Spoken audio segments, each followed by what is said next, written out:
ಅಪ್ಪು ಬಸ್ಸಲ್ಲೂ ಸುಮ್ಮನೆ ಕೂರಲ್ಲ, ಸಿಕ್ತವ್ರಿಗೆಲ್ಲ ಹಾಯ್ ಮಾಡ್ತಿದ್ದ. Hi, welcome to my mini vlog. ಇದು ಅಪ್ಪುಗೆ ನಿನ್ನೆ ಜ್ವರ ಬಂದಿತ್ತು, ನೆಕ್ಸ್ಟ್ ಡೇ ನನಗೂ ಕೂಡ ಜ್ವರ ಬಂತು, ಮತ್ತು ಗಂಟ್ಲು ನೋವೆಲ್ಲ ಇತ್ತು.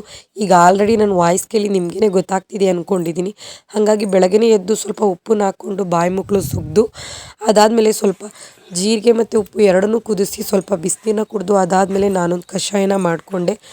ಮೆಣಸು, ಜೀರಿಗೆ, ಶುಂಠಿ, ಸ್ವಲ್ಪ ಬೆಲ್ಲ ಅಥವಾ ಕಲ್ಸಕ್ಕರೆ ಯಾವುದಾದ್ರೂ ಸರಿ, ಇಷ್ಟನ್ನು ಹಾಲ್ಗೆ ಹಾಕಿ ಕುದಿಸಿ ಅದನ್ನು ಕುಡಿದು ಅಡುಗೆ ಮಾಡಿಟ್ಟು ಇನ್ನು ನಾವು ಕೂಡ ಊಟನ ಮಾಡಿಕೊಂಡು ಅಲ್ಲಿಂದ ಹೊಸೂರಿಗೆ ಬಂದು ಅಲ್ಲಿ ನಾನು ತೋರಿಸ್ಕೊಂಡು ಅಪ್ಪುನ ನಾನು ಕೆ.ನಗರ ಗೌರ್ಮೆಂಟ್ ಹಾಸ್ಪಿಟ್ಲಿಗೆ ತೋರಿಸೋದು.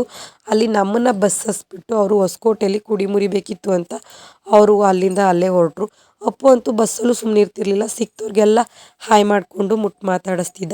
ಇನ್ನು ಹಾಸ್ಪಿಟ್ಲಿಗೆ ಬಂದು ಹಾಸ್ಪಿಟಲ್ ಸಹ ರಶ್ ಇತ್ತು.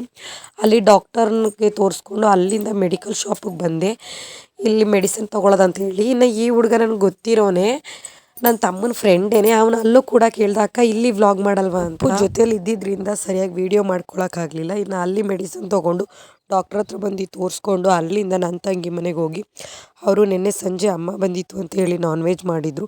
ಅಪ್ಪು ಊಟ ಮಾಡಿಸ್ತಿದ್ದೆ, ಅಷ್ಟರೊಳಗೆ ಅವರಿಬ್ಬರು ಎಲ್ಲೋ ಹೊರಟರು. ಎಲ್ಲಿಗೆ ಅಂತೇಳಿ ನಾನು ನೆಕ್ಸ್ಟ್ ವ್ಲಾಗಲ್ಲಿ ಶೇರ್ ಮಾಡ್ಕೊಳ್ತೀನಿ. ಅವ್ರನ್ನ ಕಳಿಸ್ಕೊಟ್ಬಿಟ್ಟು ನಾನು ಸಹ ಊಟ ಮಾಡಿ ಸ್ವಲ್ಪ ಹೊತ್ತು ರೆಸ್ಟ್ ಮಾಡಿ ಅಲ್ಲಿಂದ ನಾನು ಹೊಸೂರುವರೆಗೆ ಬಸ್ಸಲ್ಲಿ ಬಂದೆ. ಇನ್ನು ಅಲ್ಲಿ ಬಂದು ನಮ್ಮನೆಯವ್ರು ನಮ್ಮನ್ನು ಪಿಕಪ್ ಮಾಡಿಕೊಂಡು ಹಾಗೇ ಗೋಬಿ ಸಹ ಕೊಡಿಸಿದ್ರು. ನಾನು ಹೆಚ್ಚಾಗಿ ಗೋಬಿ ಏನು ತಿನ್ನಲ್ಲ, ಬಟ್ ಅಪರೂಪಕ್ಕಲ್ವ ಅಂತ ಹೇಳಿ ತಿಂದೆ. ಅಲ್ಲೂ ಕೂಡ ನಾನು ವೀಡಿಯೋ ಮಾಡ್ಕೊಳ್ಳೋದು ನೋಡಿ ನನಗೊಂದು ಬೈಗಳು ಹಾಕ್ಕೊಂಡವರು. ಅಲ್ಲಿಂದ ನಮ್ಮನ್ನು ಕರ್ಕೊಂಡು ಬಂದರು. ಇನ್ನು ಪೆಟ್ರೋಲ್ ಹಾಕ್ಸ್ಕೊಳ್ಳೋಣ ಅಂತ ಹೇಳಿ ಒಂದು 2 ಕಡೆ ಹೋದೋ, ನಮ್ಮ ದೃಷ್ಟಿಗೆ ಎಲ್ಲೂ ಪೆಟ್ರೋಲೇ ಸಿಗಲಿಲ್ಲ. ಫೈನಲಿ ಕಿತ್ತೂರಿಗೆ ಬಂದು ಪೆಟ್ರೋಲ್ ಹಾಕ್ಸ್ಕೊಂಡು ನಾವು ಮನೆಗೆ ಬರೋ ಅಷ್ಟರೊಳಗೆ 6:45 ಆಗಿತ್ತು. ಇನ್ನು ಬಂದು ಅಲ್ಲಿಂದ 1 ಕಪ್ ಶುಂಠಿ ಟೀನ ಮಾಡ್ಕೊಂಡು ಕುಡಿದು ನನ್ನ ಅಡುಗೆ ಕೆಲಸನ ಸ್ಟಾರ್ಟ್ ಮಾಡಿಕೊಂಡೆ. ಇನ್ನು ನನ್ನ ಇವತ್ತಿನ ವ್ಲಾಗ್ನ ಇಲ್ಲಿಗೇ ಎಂಡ್ ಮಾಡ್ತಿದ್ದೀನಿ.